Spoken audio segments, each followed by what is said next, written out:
Hello and welcome everyone back to some more Super Mario Odyssey 80% League action here at GSA. Start of the playoffs here. First one, TYRN versus Dansta. This is a best of one in the beginning of these playoff matches. Should be a good one. I am Scotch and Ty Guy. You can call me Scotch. In the booth with me is the man, Limcube. How you feeling about this one? Oh my god, Limcube commentating Super Mario Odyssey in 2019? I can't believe it, but I am excited for this one. Obviously, TYRN, the grind lord, the Mario Odyssey master, he's pretty addicted to this game. I feel like all of the current players that still run 80% are like low-key addicted to this game. When I tune into any of these guys' streams, they're like, "Oh my god, I hate this game. I'm uninstalling. I'm playing Mario Maker." And the next day, they're back at it again. I feel like they are just addicted at this point. Yeah, I gotta agree with you with that one. You know, I saw Lucidity, I was watching him earlier, grinding it out. But there, right in front of you, is the league standings: TYRN versus Dansta. The first one, that's the one you're gonna be watching right now. Stravos versus Lucidity, Chaos and Little Curbs, and then Mitch and Tylo. Definitely some interesting matchups there with the 2 and 3rd matches there. 1 and 4, you know, TYRN, Mitch, both on top there. They should win those ones, but who knows? We've seen crazy things happen. Yeah, real talk, they're obviously coming into this as their favorites, respectively, TYRN and Mitch, that is. Chaos Pringle, obviously, not obviously, but probably also the favorite in that matchup. The second game, though, I think is going to be super interesting. Oh, I agree. Stravos tends to perform super well in these race scenarios. However, Lucidity, obviously an amazing player as well. So this is probably the matchup of the day, which I think we are fortunate enough to commentate that one too. It's going to be right after this. Yeah, and gotta talk about the Low Curb versus Chaos Pringle match real quick. Low Curb with the upset against him a couple weeks ago, so he's got to watch out for that one. Could see a reverse there, though. Chaos taking the win there. This is live, FYI, just so everyone knows. So not only live for us commentators, but live for the players as well. So it should be a good one. Yeah, and looks like we are about to get started. TYRN versus Dansta here, the first playoff match of all playoffs, and let's get it. First playoff match getting started here. I mean, as these guys get started, I just want to talk briefly about TYRN and this world record PB thing that he's been doing lately. I mean, he's just been grinding it out, doing crazy stuff, all the way down to a 58 now. Wait, pretty sure it's, yeah, 58. It's a 4x even, which seems to be a very solid run. Questionable if we'll ever even see the 57. That's something that you should never say in a speedrun, saying like, oh yeah, 57 is never gonna happen, yada yada. You can't really say those kind of things, but Odyssey is such a weird game in the sense that ever since, like pretty much since June 2018, we haven't had a major discovery in this game. The only thing that really changed throughout were things like the 1.3 version update, which increased the speed of loading times, where things like the sand seed time manipulation that both of these guys did in the beginning there, where you kind of set your clock in a specific time so that you can kind of use the summer time change in order to get a really quick moon in Sand Kingdom. But yeah, that nuts clip, the big clip that's going to be happening in Wooded Kingdom later on was like the last major discovery in this game, and never ever since then we've seen any big discovery, so it only came down to insane like movement optimization. Well, this, like we said, with the 1.3 update, could be seeing a 1.4 update, maybe. You know, it's one of those games that it's online, and so you can kind of get those updates from the developers, but who knows? We'll see what happens here. First kind of big movement here, left side movement, getting it done, both sides of the screen. Dansta able to do it a little bit quicker there than TYRN, so making up a little bit of time there. Sweet sync on that left side, however Dansta is considered a cap god. Looks like TYRN had a little bit more of an optimized topper there and made back some frames. So it looks like he might be the one with a lead going into Cascade Kingdom. But obviously super close start, no mistakes, not expected from these guys. Literally, if you don't get like the frame perfect jump at this point, people are like screaming mistake in the Odyssey community, at this level at least. But yeah, very hot, very clean, and we are even going into Cascade. Yeah, big thing about Cap Kingdom is just that that rollout movement and making sure that you get those captures right and the vectors with the frog, obviously. Good topper fight is very, very helpful. But it's minute. Very first 2.5 minutes of the game. Nothing really crazy. Into Cascade, though. Going to be grabbing a couple moons in here. Yeah, true. TYRN actually extending his lead just a tiny bit, but maybe like a little bit of a faster spin from there at the beginning. Also going for that super quick instant dive out of the chain jump, such a small optimization that he's able to make. But looks like Dansta got it too, because they're pretty much still in the same difference here. Looking at less than a second as they grab the first story moon here. Now, the big thing with this kingdom is going to be this T-Rex and the trampoline, and then chest clip. I suspect that both these guys are going to go to chest clip, especially with the situation that they're in with the playoffs. You know, during the season, you might not see that some players go for that chest clip, but now that we're in that kind of end scenario of the season, you really want to see these guys going for broke, if you will.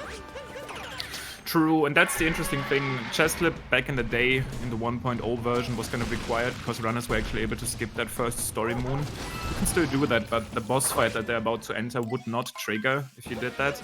So they have to pick up the first story moon anyway. So after the fight, they'll be left with only one more moon to collect. And at that point, you get to decide if you want the one on the cliff or the one in the chest, kind of hidden in that little treasure alcove. The thing is that one is faster if you perform optimal movements. If you just grab that chest moon instantly and perform the moon clip, but it requires a very clean movement to actually save time with it. Well, two pretty standard Madame Brutal fights. Only time we'll see her in this run. Yeah, true. You can refight. I mean, I guess the game kind of intends you to refight that boss at the very end, just before you make it to the final boss fight, but that's in the Moon Cave, and since the Moon Cave is not going to be part of the 80% run, no reason to check that one out. Actually, that boss gets skipped in like everything. I'm pretty sure 100% skips that boss fight, so there's no reason at all to refight that boss in any run. It is possible. The game kind of intends you to do it as like final challenge before the Bowser fight, but we won't see that here. And now we'll get to see if they choose the cliff or the treasure moon. It looks like, as you said, both of them heading towards the treasure chest. Very quick clip coming from TYRN. It looks like Dansta's going to be able to make that one happen too. And TYRN actually, unfortunately, missing that spin throw for a brief second there, and maybe losing just a little bit of time. Dansta almost even now. Yeah, I get to see the reaction on TYRN. I love TYRN's reactions. It's always the same reaction, but you know exactly what's going on. He's made a mistake of some kind, and he's a little frustrated with it, but not too frustrated yet. Just a minor one, nothing too big. True. Now heading into sand, obviously none of them really messed up, so there's no fear about missing that seed moon that they set up before the game even started. At this point, it is pretty common. It's been around for quite a long time now. But once again, essentially, they put their clock at a specific time around 6 minutes before the summertime change happens. So all they need to do now in Sand Kingdom is they can actually plant the seed, which in a regular playthrough would last around 20 minutes to fully bloom into a full moon. But what they can do here is just plant the seed, go get some other moons in the meantime, and as that's happening, the clock is going to switch to summertime, skipping basically 1 hour, which is going to trick the game into thinking those 20 minutes have passed, and you can get that moon. Yeah, DSTA, kind of interesting. It's not necessarily. It's part of the game really since 1.0. TYRN missing the movement upward. He might miss the bird here. Oh, nice move with the bird. Clean. Very clean side flip coming out there, still catching that bird. Would have been very unfortunate to get that one after the pipe room, but he makes it work. Probably gonna get into the pipe room right now and then catch that seed. As it's not growing yet, shaking his head right there. He should be fine though. Yeah, that was a really nice recovery though with that bird moon, you know, knowing just where that bird was going to be and able to grab it just as it was passing over the building. But Dansta grabbing the lead with that mistake from TYRN. I mean, not often that we see mistakes from TYRN, just kind of a consistency king as of late, especially with the grind over the past couple of months. Yeah, and at that level of play, a mistake like that can cost you. Assuming both of these guys play on top of the game, obviously we can see bigger mistakes, and even those bigger mistakes happen still. Maybe less to people like TYRN, but they still happen. And I'm talking about things like deaths and commonly maybe lost, or things in Bowser Kingdom which can really screw you over. Mistakes over there. Deaths are common, or things like falling off mech. We still see those. Oh, here we go. Going to be dramming here on Dansta's side. Looks good. I'll get it. I'm going to do the same. Yeah, should be fine for both of these players. And looks like TYRN is setting up that single bill. Actually missed if Dansta was planning to do the same, but I would be surprised if he didn't. Yeah, definitely. Oh, but he's actually going to be falling down. Probably not able to catch that bullet bill, and even if he was, he wouldn't make the cycle. Still catches that bullet bill, but that would not make it to the pillar, which is where he wants to go. TYRN is able to do that and is actually probably going to take the lead off of this one. So switching off, making mistakes here. Now TYRN with the lead. Rollouts back towards this kind of ruined area.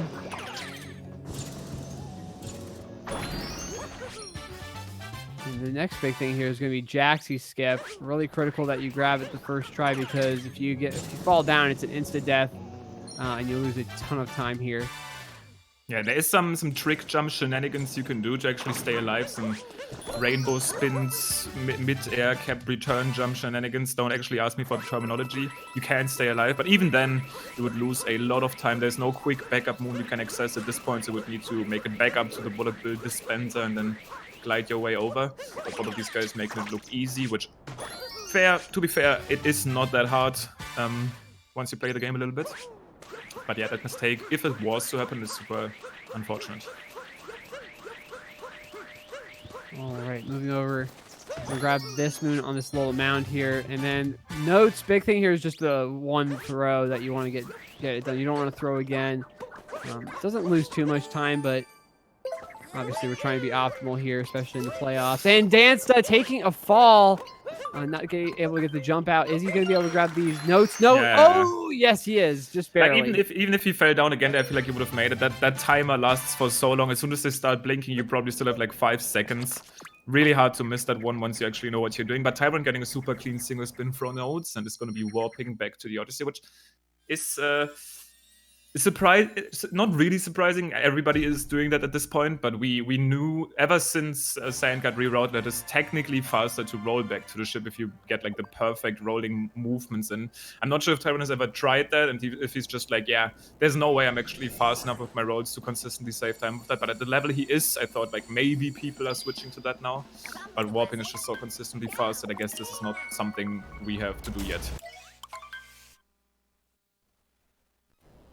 Well, moving out of Sand into the Lake Kingdom. Big thing here is going to be this lake clip. Has been the decider early for several races this season. Just how consistent you can get it, and how quickly you can get it done in these races. And TYRN going to be moving his way over towards that right now. True, actually, even though I did say earlier Nut Clip was like the last big discovery, at this point you can consider this specific clip and also maybe the Seaside clip, even though it's only in like a 5-second time save area. Also, quote-unquote, big discoveries. 5-second time saves in this game is definitely considered a big discovery. This clip has gone from a theoretical approach that might save 2 seconds into something that can consistently save runners 7 seconds. Because they've been getting so fast with this out-of-bounds movement, able to kind of squeeze through these out-of-bounds textures and walls to grab that chest moon and then warping to the checkpoint that they previously acquired. Also, the 1.3 version update once again make this route faster, since even the loading times in warps sped up. So yeah, just a more efficient route nowadays and pretty much standard. Yeah, 2 very nice late clips done. First throws. No backups needed at all. So really good to see there. That's really the big thing here in Lake kingdom. The rest of it's pretty straightforward and standard. Just really movement is going to be the big thing here. But it's a nice kind of little lull time to kind of collect yourself before the beast that is Wooded. True. Wooded Kingdom is always going to be scary till the end of days. That kingdom is so huge, but the way these top runners maneuver through it is just super impressive. Able to get it done in yeah, pretty much 5 minutes. I mean, it can optimally be less than that, but it's just crazy. So many moons to collect. If I'm not mistaken, it's 16. Is it 16? I think it's 16 moons in Wooded. Is it 40? Nah, it's 16. It has to be 16.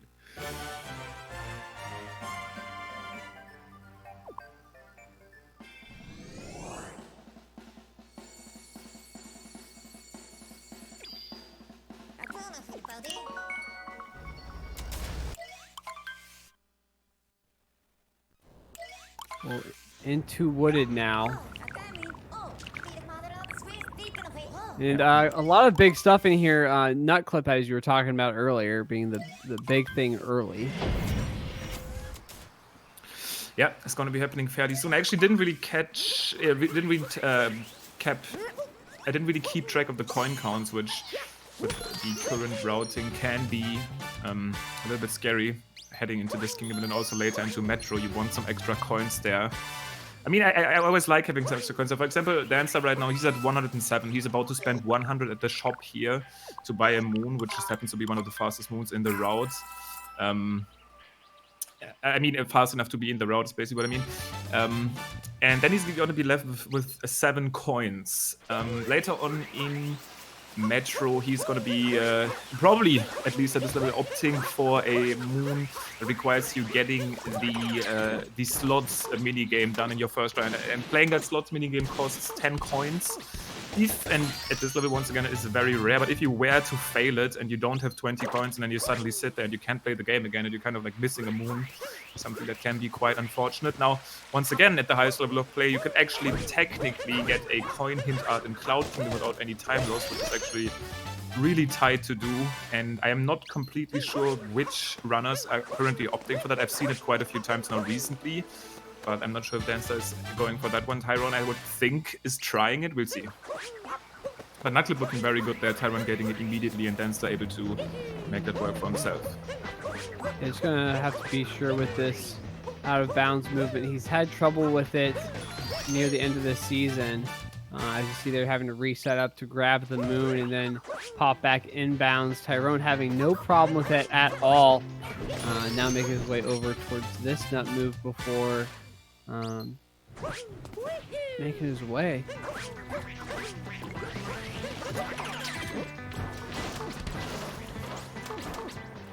Using roll cancelling to the left there by Dansta and then kind of vectoring to the right to make it over to the nut on the cliff, as he's then proceeding towards the red maze. And both of these runners did opt for the tree moon earlier, which is going to allow them to skip that piranha plant right there. It's a story moon and it's just borderline too slow for the route. It can be exchanged with the tree moon if you don't do it fast enough. It's a very consistently fast moon. Another thing that obviously goes with this is if you do skip the piranha moon here, you'll have to do what TYRN's doing right now, the flower road skip, which has been one of the bigger skips, I guess, in the game since the very early days. You don't have access to that piece, which obviously, but I mean, if you're thinking about skipping this plant in a speedrun, you definitely know how to do flower road skip, and both of these guys making that work easily. No problems at all there. Last big thing that really these guys have to look forward to is sewers. You know, I say it's big. It's not too difficult, honestly, for these guys, but just making it optimal, you know, avoiding fuzzies, not taking a bonk, really critical at the end of this kingdom. Yeah, before we even go there, we are gonna fall down all the way from the tower. No boss to be fought. You can fight the boss here, but doing these 3 moons that TYRN is about to do, it's about 3 to 5 seconds faster. Let's say 3 to be safe, but yeah, nice adaptation. I was about to say you can actually miss that buffer jump and then take a little stun, but TYRN kind of maneuvering himself towards the robot there and actually carrying his momentum over with some interesting stick movement. I like that. Dansta is getting that buffer jump, though super weird camera coming out of him. Looked a little bit surprised about that one, but grabs the moon just fine. Oh no, that uproot spawned right in his face. It's gonna make him take damage, so he's gonna get a damage refill animation on the first moon in Pipeway. Thankfully for him, even though it does lose time, the game is paused during that refill animation, so he should still be fine and have no problems catching that cycle if he plays well enough. Yeah, so Dansta giving up just a little bit of time here to TYRN. And it's so crazy, dude. Like, I mean, Dansta is playing so well, but TYRN actually has a... Oh, and as I said, kind of cursing. We're still getting a nice second fastest cycle there. No damage taken. He isn't happy about that one. But once again, TYRN is playing... Dansta is playing so well, but TYRN is just once again on another level. The first and only mistake he really made was the one in sand earlier, as he had some issues there getting up to the overlooking the desert moon and still backed up getting that bird. But other than that, he's been playing so well, and it's really hard for Dansta to keep up with that pace.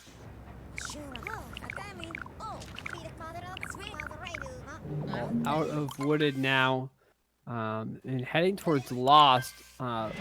This is another one that right like halfway through the run to a degree is that just kind of can mess with these runners. But before we go there, we're going to be in this Bowser fight. One big thing to look out for here is TYRN going to be probably setting up to grab this hint art. As you see with that camera movement right there, he's going to roll out, do a quick ground pound, and this is going to help him avoid having to grab that hint art in Metro. Big thing, you know, coin count, having enough coins so that you can grab those shot moves later on in the game. Yeah, really nice. You do have to hit that one first try though, and you also actually are forced to grab Bowser's head off of a triple jump. Back then, I mean not back then, we still do it right here. We actually damage boost and then backflip into that, which is in my opinion a lot easier. Dansta also going for it, getting that point first try. Is he able to triple jump into the head, jumps up, gets the head grab, very nice. Both of them are fine on coins now and no need to worry about those anymore.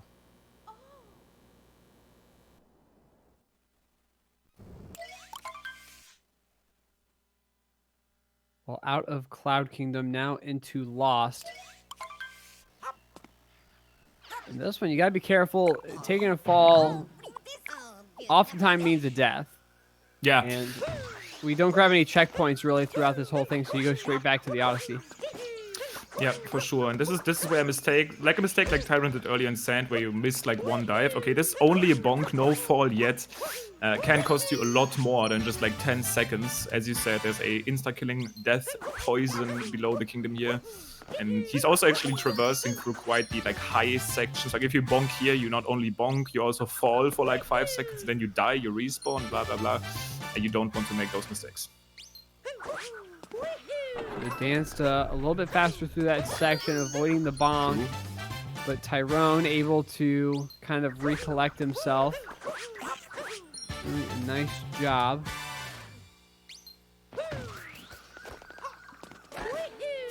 True, and TYRN getting the Klepto activation there, so Klepto is no longer a threat. Unless he wants to die, which I'm hoping that he doesn't. But yeah, the reason this kingdom is played this way is because casually you will encounter Klepto the bird here, trying to steal your head. As TYRN is actually going for this like little reverse strategy. For the longest time we did those moons the other order, get the block moon first, then jump down, then roll over. But this order saves close to 2 seconds, so something that you definitely want to add at a certain level of play. Not sure if Dansta is going to be doing it. I remember about a month ago when I was commentating the last match, that TYRN said only Mitch and him were doing it at the time, but Dansta now also approaching those moons and gets that just fine. TYRN finishing up very nicely, able to get the cage triple done, and also getting underneath the bridge and back out safely. Taking a death there isn't too big of a deal, though. It just brings you straight back to the Odyssey, and you're done anyway, so no biggie there. But Dansta also getting it done. You know, I'm very impressed by Dansta right now. He's kind of he started to match TYRN play for play, really showing how much work he's put into this. You know, you're putting TYRN against Dansta, and TYRN's, you know, number 2 in the league standing, so Dansta's number 7. But Dansta's really showing that any position you can play well. Yeah, very true. I mean, Dansta is not to be underestimated. He's a gamer after all. Not only is he one of the few people in the world that has beaten this game in under an hour, but he's also shown great stuff in the Mario Maker community. He's a gamer, you know? At the end of the day, no one to be underestimated, and he's currently holding himself in that match. TYRN actually very, very scared and almost like tense face as he is clearing out those mosquitoes who almost would have attacked him there as he missed that first jump onto the awning, but is still able to make that work, maybe only losing a second or two. Once again, Dansta a little faster through that section, not having to deal with the mosquitoes. But into the Mecha Wiggler fight, a little bit of RNG involved here as we move upward. Interior side, Dansta taking a bonk as they move inward into this skyscraper. Yeah, probably pretty even in terms of mistakes. I'm assuming both of them lost close to 2 seconds there with those tiny mistakes here in the beginning. TYRN not opting to go for the, I still like to call this the Go Yuya cycle. I'm pretty sure he wasn't the very first one to do this, but kind of skipping that elevator ride and kind of making it up a little bit quicker. But this has always been considered a super scary borderline strategy that many runners hated, as it's only saving around a second, if even.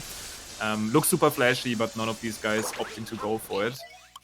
I like the little bonk there into the ceiling from Dansta to kind of stall mid-air, gives him very nice height to make it over to that platform as he then jumps over the interior of the city hall. TYRN is already in the mech fight and has started over the first phase pretty cleanly. You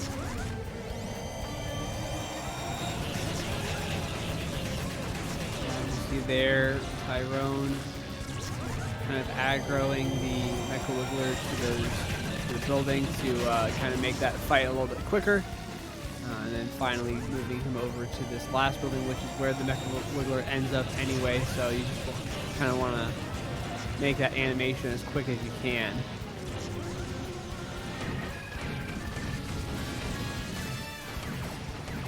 Right, let's see. This is where the magic happens. Second cycle of Mecha Wiggler. Almost super clean adaptation from TYRN. He missed like 2 shots at the end there. If he actually got that one first try, this would have been amazing play by him, because he got kind of blocked by those shots that Mecha Wiggler shot at him and dodged those so nice with his own shots, but not able to get the perfect timing here with this Wiggler. Also, Dansta not able to hit that one immediately, at least gets to the very end there. You do not want to miss that shot, because at the end of the day, if you do, at some point the Mecha Wiggler is going to turn invincible again and then basically return into the wall, kind of going back and forth, losing you around 25 seconds, definitely considered one of the biggest mistakes in the run at this level.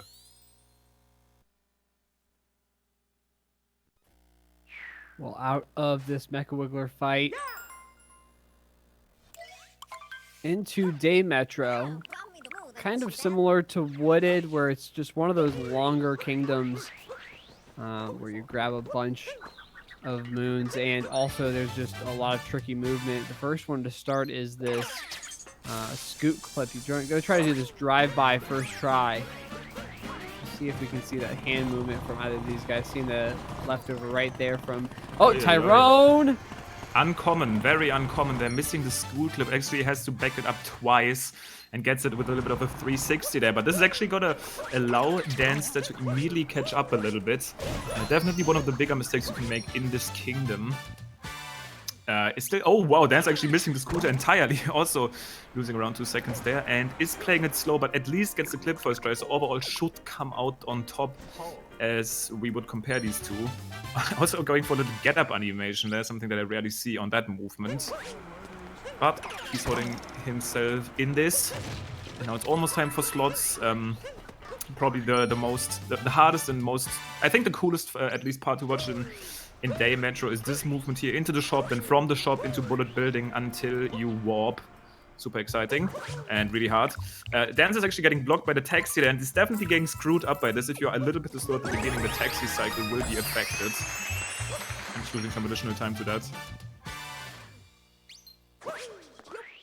Yeah, TYRN able to get those slots first try. Don't see that get messed up too often, but every now and again. You do see that the throw just a little bit too slow. But into Bullet Building, this is all about a cycle here. Yeah, one thing that you can always look at is this upper pole, and this is exactly what you want. TYRN's upper pole hasn't even started moving to the right yet. That's when you know you'll definitely be quick enough to catch that bullet bill. Going for the up throw and then the home in to instantly capture, turning his camera and then making it into the moon. Bullet bill crashes there on the ledge. It's actually possible to make it not crash. It's not really in your control. It's a very weird hitbox that I don't think anybody is fully understanding yet, and I don't know if that's ever going to happen. You can ride all the way through, but I think runners at this point are just expecting it to crash and just diving out of it. Nice. Dansta getting the capture as well. You don't want to die there. And he's actually exactly doing what I was about to say. Flying over that ledge, probably a little bit fast, and super clean warp there just before he touches the ground. Super nice bullet building from Dansta.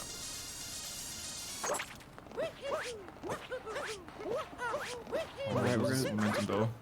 Yeah, moving up now here, TYRN. Again, we're going to avoid grabbing the hint art here in the pool, and we'll just move over and do this quick ground pound. And last couple things we've got is the people's room. I'm doing that since the very beginning, essentially, of this run.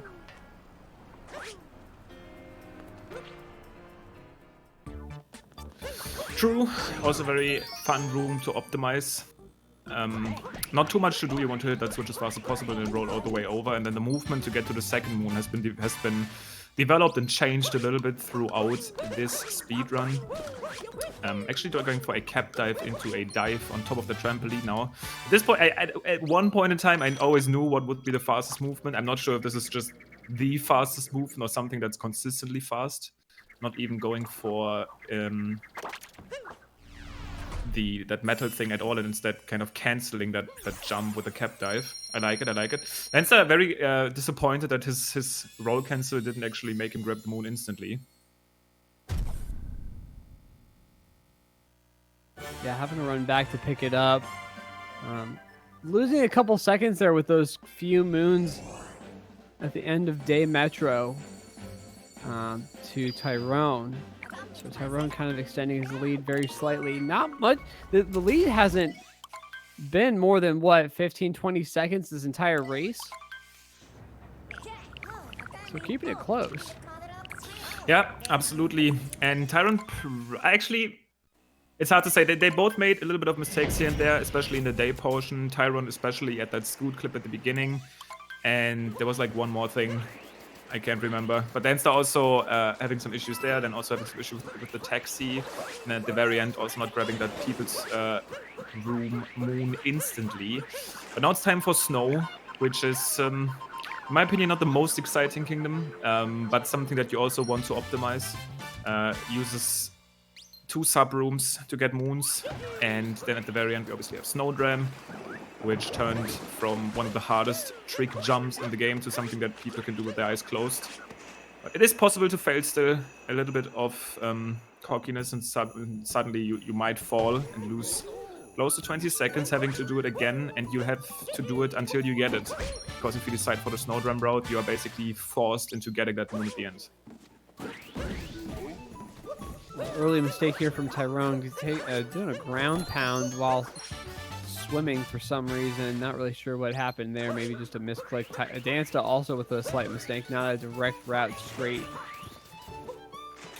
Yeah, very interesting movement choice from him. I've seen him do quite a lot of roll cancels on those edges though, and kind of going for some almost wonky looking vector-like movement in the air. I'm not sure if this is something that he just likes to do, or if it's something that he just like does and like does creatively and like rolls with it. It looks interesting. I'm not sure if it was intended. TYRN actually bonking right there. Not making that dive work. It looks almost very scared, but at least he's safe. No death into the poison. A death here in this room is absolutely horrible, because not only do you die, the load is actually quite quick, but the cycle of these blowy joys is actually going to change if you die, because the room doesn't really reload, so it's really weird to deal with, but able to avoid that one, just losing a little bit of time. Dansta right behind him, though, both in the same room. You can practically see TYRN there at the other side of the poison lake. He might even technically catch up with them in terms of position. That's actually what's about to happen here, as they are almost at the same position for a bit. Dansta obviously having to sit through that cutscene of the story mode. Yeah, TYRN heading into this Goomba room now. I think the big thing for TYRN here is going to be for the remainder of this run is just going to kind of be not getting cocky and staying level-headed, because he's made a couple of minor mistakes here, and those minor mistakes can kind of add up, and you eventually have a major mistake occur. And that's what you don't want to see from TYRN, who's just been, again, just super consistent over the last couple of months. So we'll see what we've got going on here. Snowdram here just after we pick up a shot moon, though. Noted as the hardest thing in this run by some.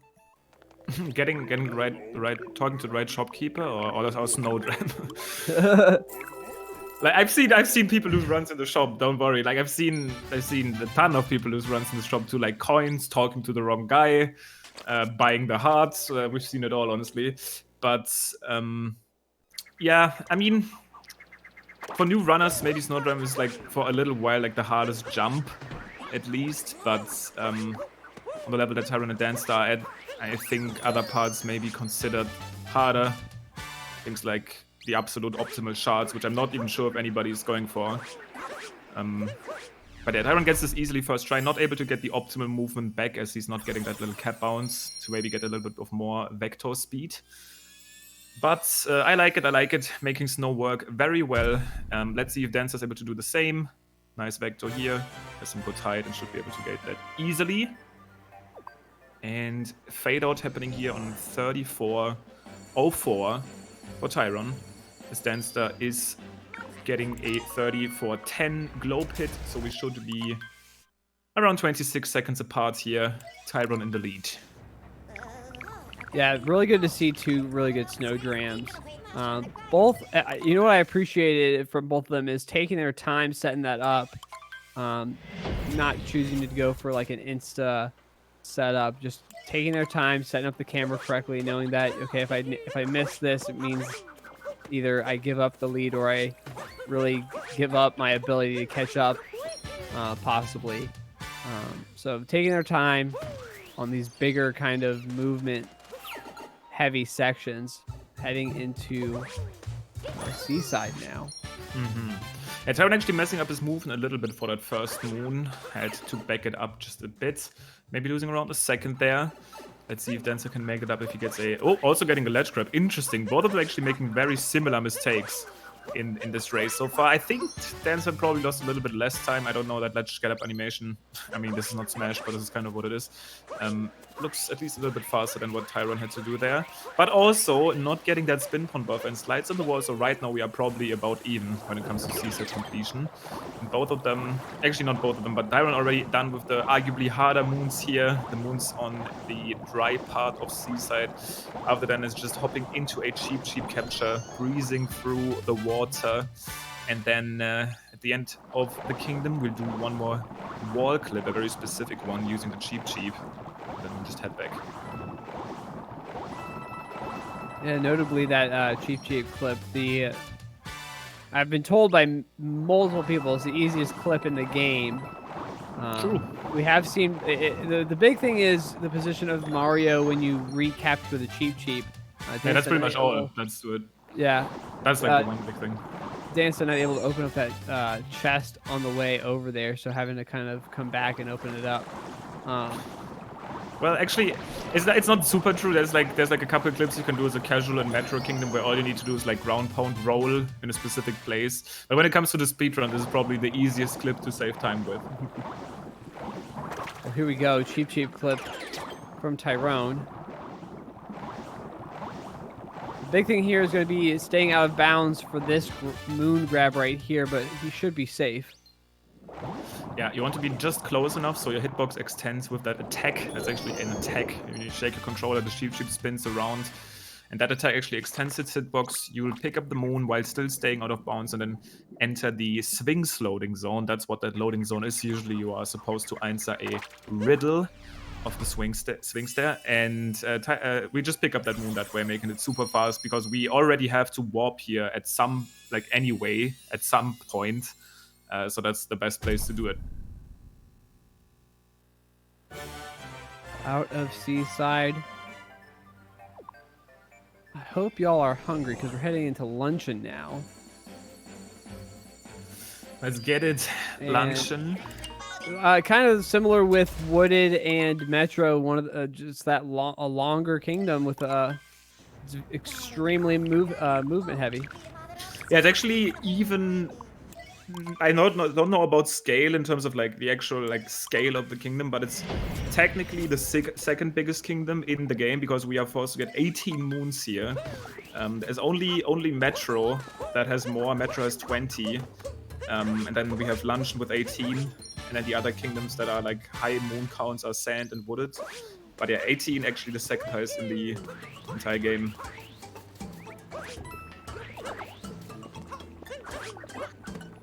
A good salt movement there from TYRN, excuse me. Dansta will want to match that. And ooh, TYRN, a little minor mistake there, not getting a bounce off Cappy towards the Spewer fight. Yep, Dancer maybe not grabbing the moon optimally, but still very fast salt triple jump. It's actually going to have to cancel his roll there with a long jump. It's really hard to roll optimally on top of that sand. It's possible, but kind of weird, kind of a scuffed texture. Just that's pretty much the story of Luncheon. All of these polygon-esque textures and objects behave weirdly when you roll on them. Dancer not able to either roll cancel, or maybe he just did the roll boost too late, so he wasn't able to go over to Spewer instantly. But both of them getting a... And not both of them, but TYRN so far getting a good Spewered fight. Dancer hoping to do the same. TYRN missing the little meme that you can do here. If you actually press the first person stick, instantly a Spewer dies, Mario will appear in that cutscene. Something that runners tend to go for just for fun. Doesn't do anything, looks cool though.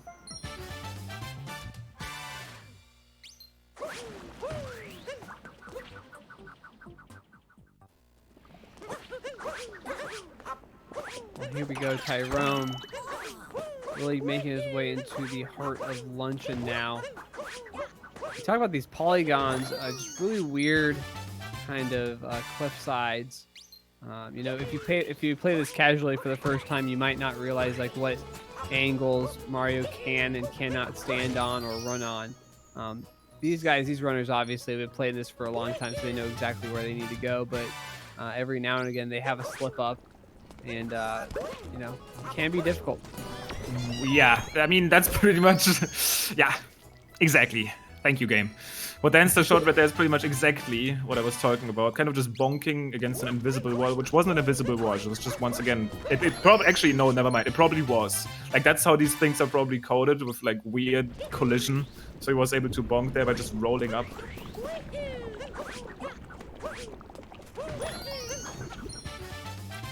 And yeah, very nice cycle here. TYRN catches that lava bubble as it's still on that side.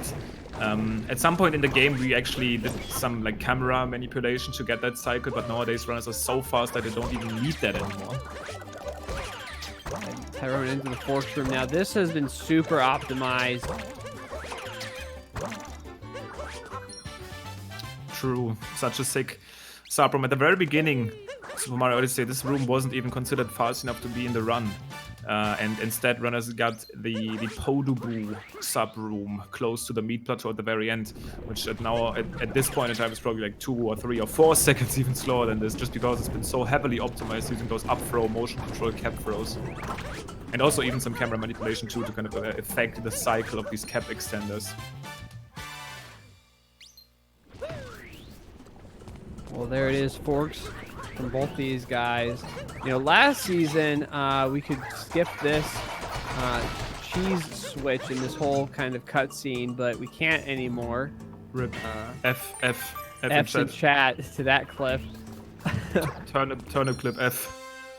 Definitely super cool to watch always, especially the movement around it. But nowadays we actually do have to deal with the pan, bro.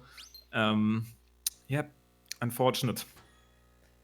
But how TYRN did it there is how you want to do it. I noticed that some runners kind of just spam throw those pans, and it breaks a bunch of blocks that you don't want to break. But Dansta also showing off how you want to do. You want to take your time, throw one pan at a time, make sure that you get it going exactly where you want it because it's just straight ahead. You don't want to break up a bunch of cheese blocks that you don't need to. Cheese is indeed easy. Dansta showing us. I like his straight face. He's like super serious about it. He's not even laughing. He's like, dude, cheese is free, dude. Manages to make that one work too. So yeah, actually pretty nice luncheon from both of them, but oh no! super unfortunate as he bonks against the meat there, and he seemed like he was suffering there. But it's fine, it's fine. Luncheon's still pretty okay. Still keeping his lead throughout the kingdom, as he's gonna be headed into Ruined. He was probably actually a little bit disappointed because actually other than that, I'm not sure if he made many or any mistakes in the kingdom. Was really good until then.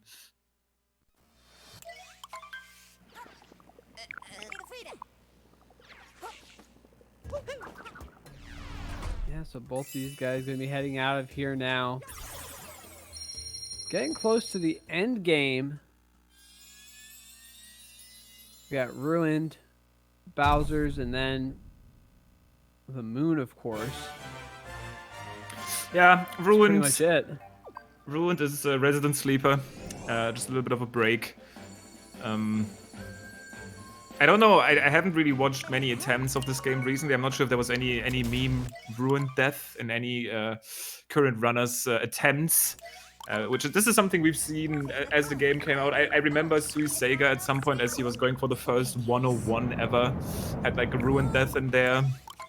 It's a kingdom that is basically just an extended boss fight, and then you get the moons and leave immediately again. You don't even have to do anything other than beating the boss.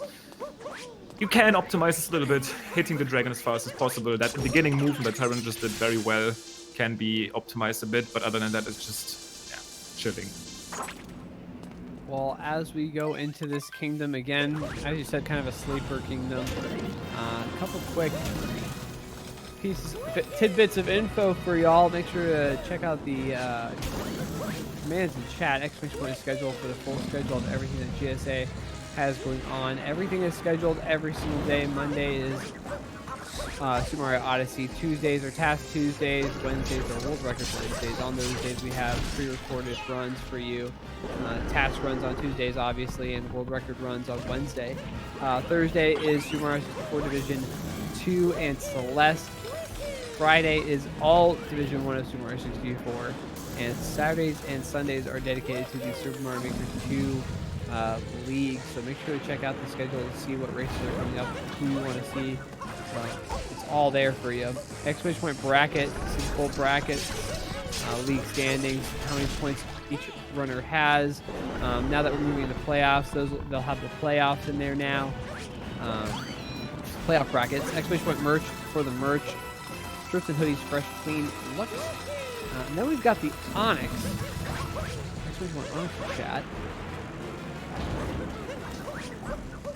Play a 3-game golf clash. Also get some points. Wait, Iron is 1 HP.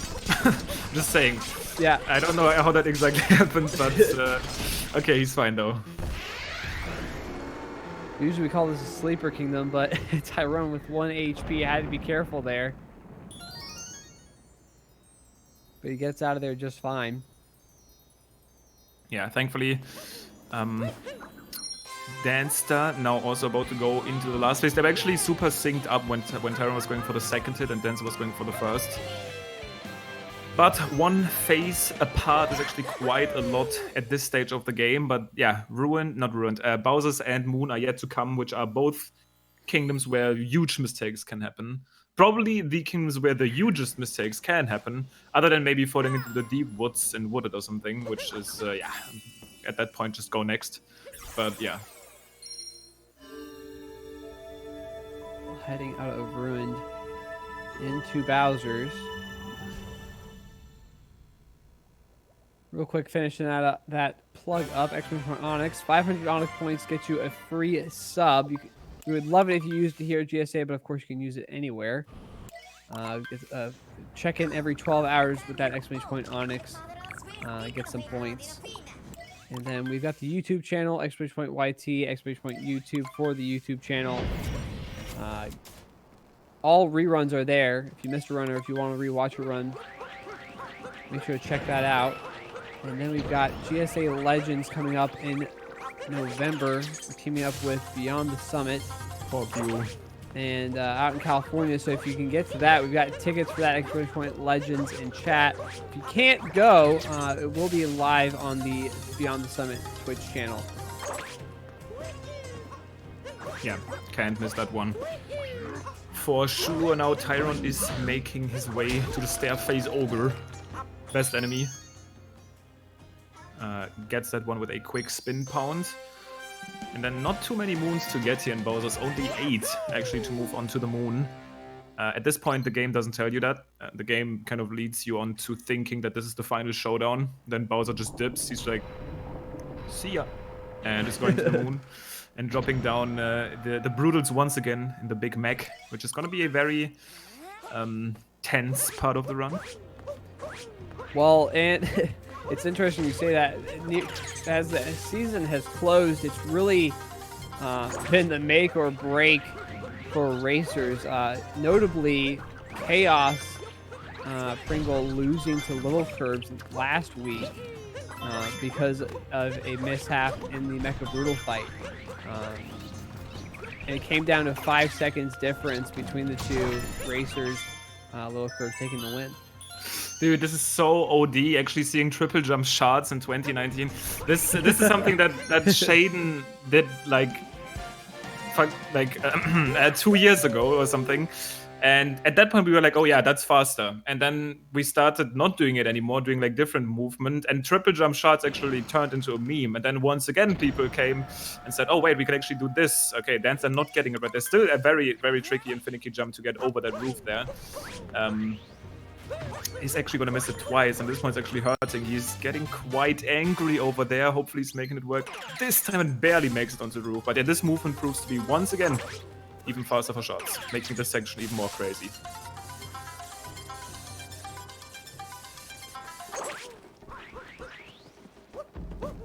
Well, here we go. First couple brutal fights, Topper and Harriet. Harriet first being the popular one. Every now and again you get a Topper first person, but hell no. That's banned. But yeah, let's see. Interesting camera here from Dan. From Dansta, as it didn't really seem to help. But yeah. Oh god. Woo. Okay, at least he has this cap in a position where he's actually able to save himself with the home in. But yeah, the reason he turned his camera is to actually look at this moon, which was his intention to then kind of capture warp back. Oh god, oof. That dive was a little bit too far to the right, the instant dive out of that wire. A little bit of a sloppy section here, and Bowser's TYRN able to extend his lead even further. He's still in the boss fights right now, but don't get fooled. These boss fights take very long, and especially the cutscenes between the two fights. So then that TYRN probably extended his lead to close to, maybe actually close to a minute at this point. Yeah, I would agree with that. Just several mistakes here from Dansta through Bowser's Kingdom. Kind of atypical of him, you know. As one thing I've noticed with Dansta is as runs have gotten, you know, further into the run, he gets a little bit more consistent. Usually he makes earlier mistakes, but later mistakes here on Dansta's side. Yeah, for sure. TYRN grabbing that bunny moon at 50-51. Dansta has to fight Topper.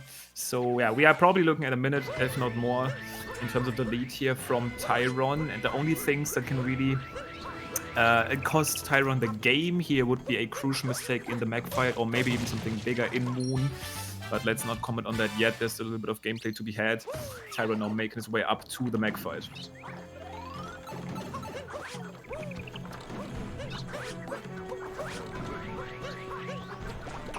I actually underestimated. Looks like pretty much a minute, maybe actually a little bit less.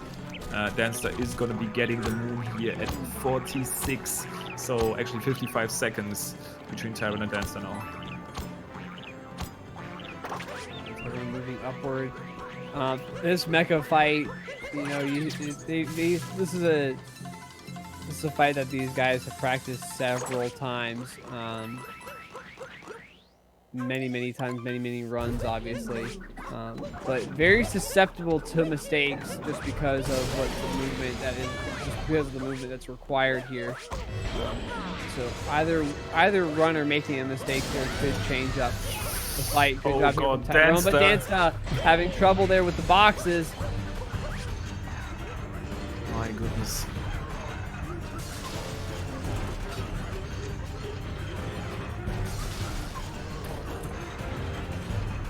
He's able to catch that moon and is gonna continue with his climb towards the next fight himself. But TYRN so far making his way towards that last bubble. Any target acquires in chat? I think so, as TYRN is making that one look easy.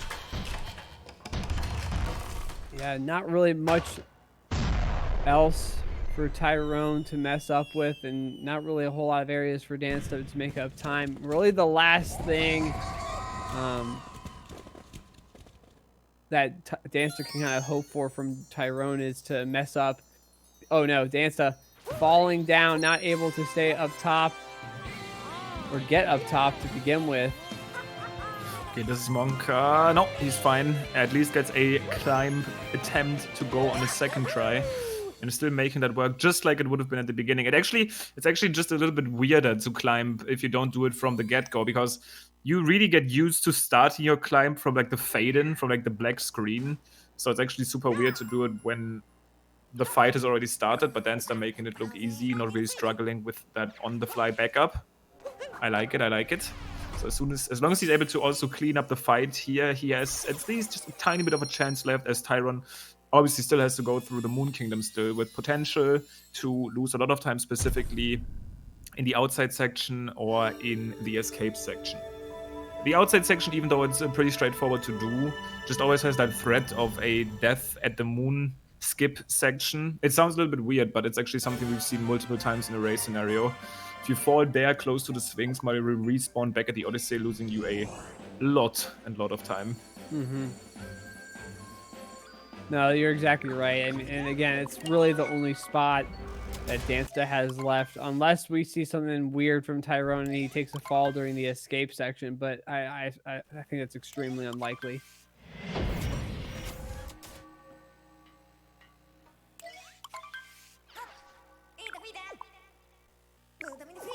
And actually, now that we should note this, TYRN is on sub-hour pace. True. Gaming. Moon can be done in close to 5 minutes. Once again, the most optimal moon would be pretty much that. Which is actually so crazy to think about, because you don't get any moons here. You just do fights, but it's like cutscenes and stuff. And in that same time, people do like 60 moons in Wooded. But it is definitely very possible. So let's see. Should be pretty easy. Nah, I mean, not maybe pretty easy, but it should be... no, I mean, it should be pretty easy to get sub-hour. I'm not saying that getting... I just wanted to say it's not easy to get sub-hour, but it should be, in this run, pretty easy for him to do. Yeah, he's put in the work in the rest of the kingdoms. Should be a cakewalk for him at this point. And TYRN having a slight mistake there with that moon cave skip, having trouble setting up on the Sphinx, but able to get it done on the second try. Into the Bowser fight now. Dansta just needs to make his way over to that same skip.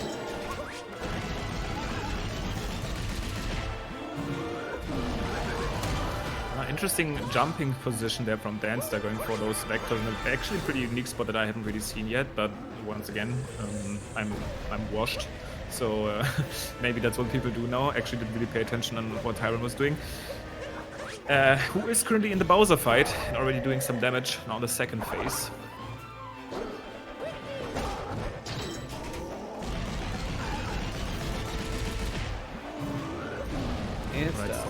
Moon skip. I think a little bit of time with that spin from probably just a little bit faster than the normal grab, but oh god, almost sliding down. I hope he has enough height to barely make it up there. And that was the section I was about to talk about. If you like miss your dive there, you just glide towards the depth and there's like 1 minute gun, but makes that work and is now entering the cathedral to face Bowser himself.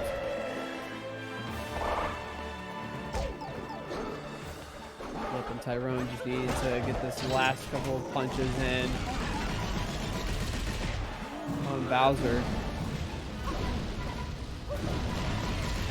Yeah, and even though they are in the same fight right now, we are still looking at around a minute lead from TYRN here. This fight is quite long. It's not hard at all, but specifically in these phases here where Bowser jumps into the center of the arena and then throws out these fiery blasts, which are actually extremely useless. Just takes a lot of time. Well, TYRN into the escape now. As long as he has a clean escape, we are looking at a 59-3x. From TYRN, so a very, very good run. Yep, escape optimally is quite hard though. Maybe not specifically the escape itself, because I would consider this the escape, and then the pillar room. I don't know if you're... I mean, I guess you're escaping. But yeah, that's probably the harder part to optimize. The 2D movement here can be optimized quite a bit, but we are looking at fractions of seconds depending on your action that you're doing. The 2D skip here, obviously a crucial part, and TYRN not messing that up on this pace, which could have actually cost him a lot. Not quite enough yet to make him lose his lead, but would have made things a lot scarier. But now he's making his way to the pillar room, and this part he can't mess up, and he's gonna at least enter the pillar room. But keep in mind, if you do make a mistake in the pillar room, you will be set back to the beginning of the escape section. So if that was the case, Dansta would take the lead. But there's only this room between TYRN and a potential lower 59, low-ish 59, mid-59, which obviously an awesome race time. Not sure, I actually don't know. Chat probably got my back. Chat, what's race record at this time, this point in time? What do you know, Scotch? I think actually it's the, oh man, I'm gonna get the second wrong possible, but it's a 59, I believe it's 12 from TYRN, who, that was a PB that he had before he claimed the world record. Okay, chat, misinformation, I see, or what? Oh, it's 59-20, that's what I oh, okay, Scotch yeah. misinformation, I see. Alright. Yeah, that was a PB from TYRN, and that was just I'd say 2 or 3 weeks before he got his world record. Wow! Oh god, Dansta actually, that face very, very tense right there as he almost drops down. It doesn't really matter that much anymore. This is only playoffs, but TYRN taking the game 59-28, gaming as he not only gets the sub but also a mid 59 super great time. Only apparently 8 seconds off of that race record. And yeah, scary guy. This guy is looking to take it home, or he's looking to get it all. Obviously, the current record holder too. And Dansta not to be underestimated here. Entering pillar room at this time is going to allow him to still get a 1-0 in this race. Only really losing lots of time in Bowser's Kingdom.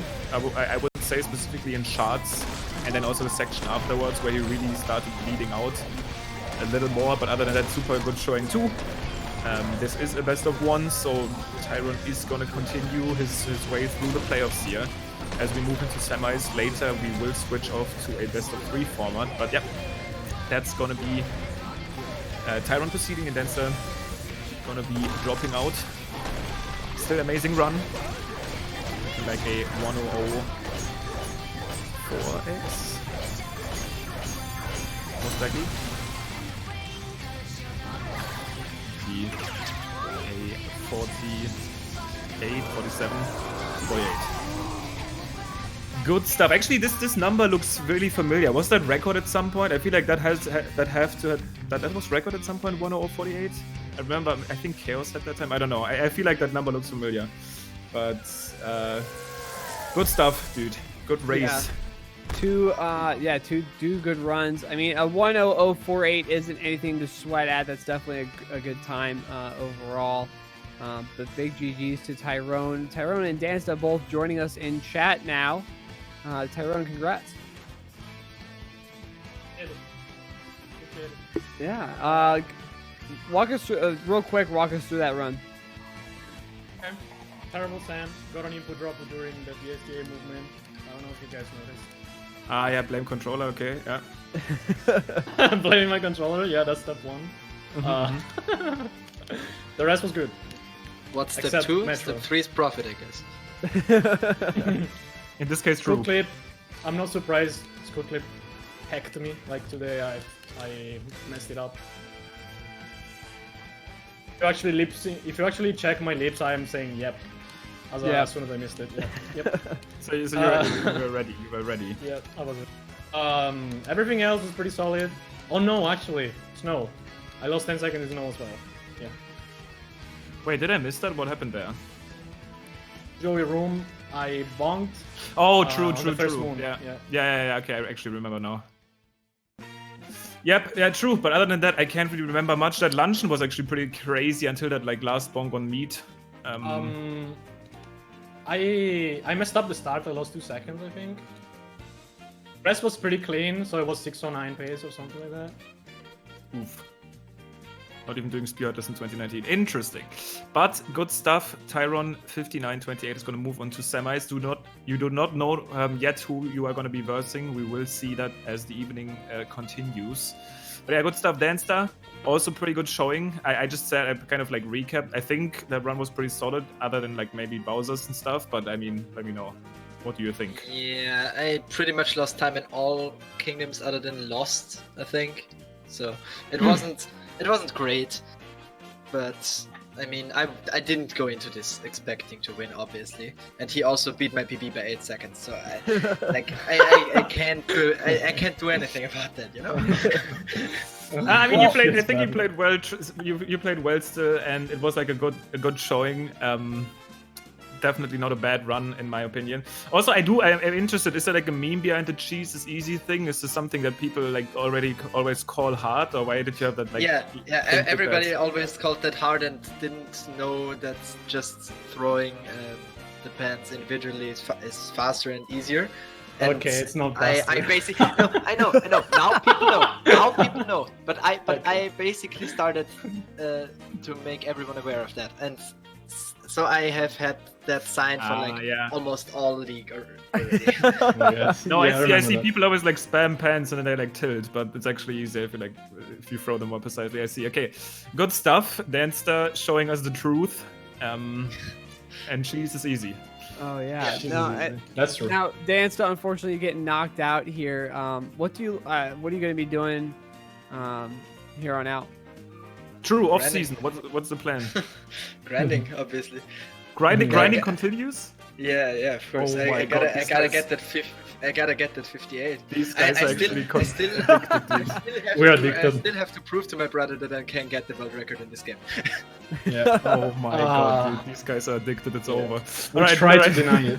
We try to deny it every time, but we are addicted. Yeah, that's part of addiction. That's what addiction means. But anyways, y'all need a Super Mario Odyssey Anonymous sort of thing. Is that a little Discord server that you guys have that you guys kind of like stick together? Yeah, we have meetings and stuff. Yeah. Well, that'll be it for us here. Again, big GGs to Tyrone on the win, Dan. So we look forward to seeing more from you on the off season. We've got Stravos versus Lucidity coming up soon. So no, actually, that's fake news. I made this fake news. Next race is actually Chaos Sprinkle versus Little Cubs. Stravos versus Lucidity is the one after that. Yeah. Stravos versus Lucidity, that will be the decider to see who takes on Tyrone. But don't go anywhere. We'll be back here in just a moment. Like my co-commentator said, we've got Chaos versus Low Curbs coming up next. So stay tuned.